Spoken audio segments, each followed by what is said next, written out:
a couple of tools that I want to go over today that might be useful to you in finding material in support of your research project, or if you're still kind of trying to decide what you're going to do with your research project, this might help you get some ideas. So I'm going to give you a couple of examples. Now, a number of you have come up with a recipe. A number of you have come up with a family recipe or something like that, or like an ethnic recipe that you're really interested in, or something like that, and you want to find out more information. Maybe you found a website that has a modern recipe, and I asked you to find it in a cookbook before 1970. Okay, so Google Books is a very useful tool for finding a lot of different recipes and so forth. So books.google.com. One thing, I was talking to a student in my other class, and he wanted to do German potato pancakes. And so, you know, we went and put that in there in quotes. He had found a website that had the recipe, and you know, I key this in here and you're like, oh, okay, these are fairly recent cookbooks, you know, 2007, 1996, 2010. That's not helping us. But you'll notice over here it says anytime. Well, you can put in a custom range, and I'm going to do that. Just for giggles, I'll put in here from 1850 to 1950. Go. All right.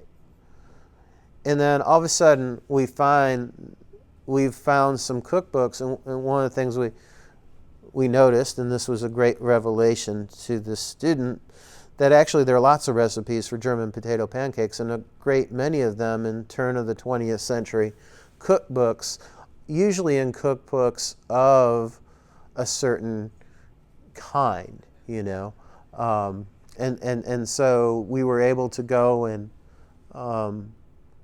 click on a couple of these. A number of them will give you, if they're older, they're scanned, they'll give you an actual page, right?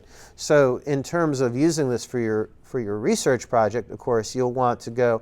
It's not entirely easy to download. Some of these you can actually download the whole book, some of these older ones, and you'll have it as a PDF. You could screenshot this. If you download the whole book, you can pull it into, like, if you have a Mac, into the preview program, and so maybe in your presentation you could go and clip out the recipe and use it as an image in your presentation, for instance, if you were going to do something like that. Also, be thinking about the fact, if you hit this little X over here, you'll get the book view. So Practical Recipes by Mrs. B.B. Cutter in 1909. And here's our title page.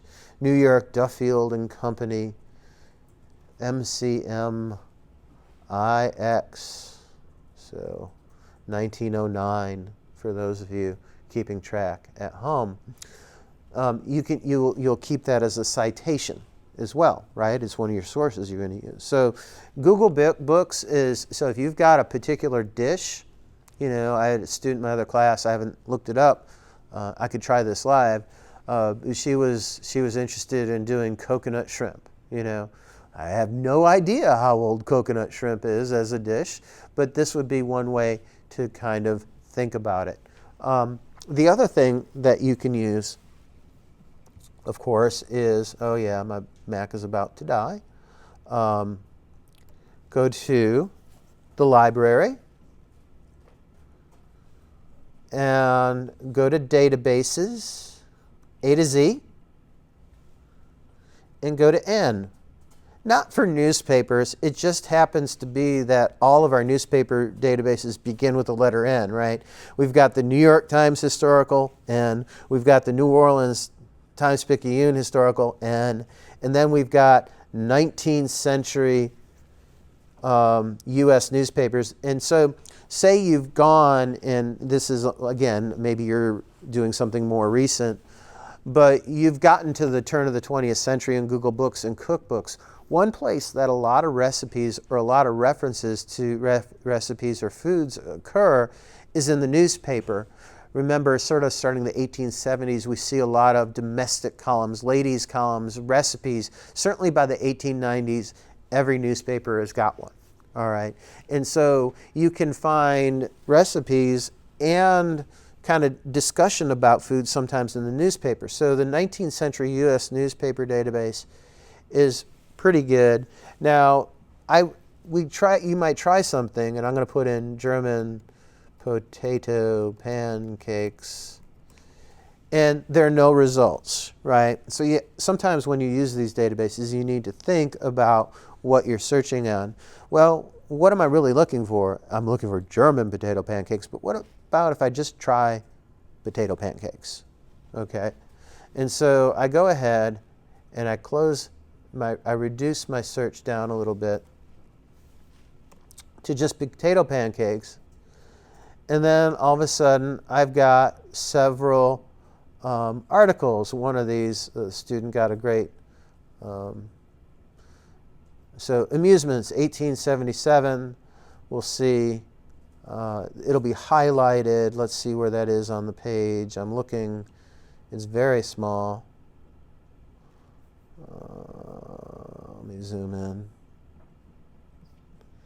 Do we see it? Musical, real estate. Sometimes you don't find it. I think it's the theaters, the coming duel. I don't really see anything here. But poisoned pancakes is definitely a hit. This is very sad news. 8-year-old boy dies. Housekeeper. Mrs. Reger, a handsome matron of 31 years, so the maid, prepared potato pancakes for dinner yesterday in the usual fashion. The whole family ate of the pancakes, and the scraps were given to the 2 dogs belonging to the house. And so the eldest child, Frank, a bright boy of 8 years, went back to St.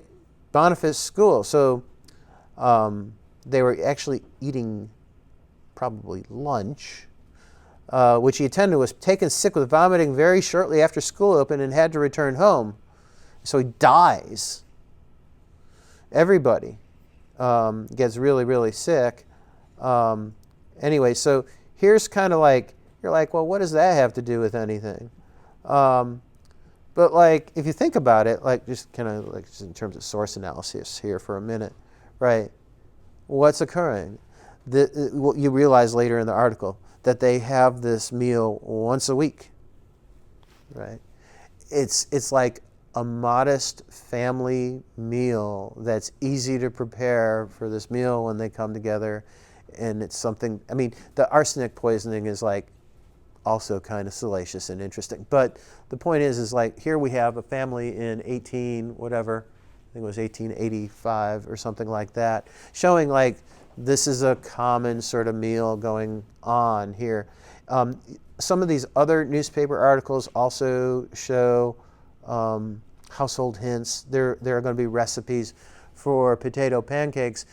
Another thing you can do, again, thinking about, I don't really have time to go in and open this one.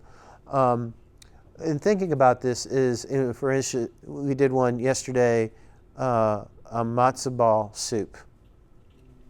Right, I opened up a late 19th century matzo ball soup, and the student said, "Oh, that's almost identical to what our family makes." You know, but like tracing the evolution in some of these recipes as well. This isn't exhaustive. Maybe this little research presentation isn't necessarily relevant to what you're looking at, but I'm going to come in with other research tools. I'm going to use a part of upcoming classes to go over other research tools. Okay? I'm going to stop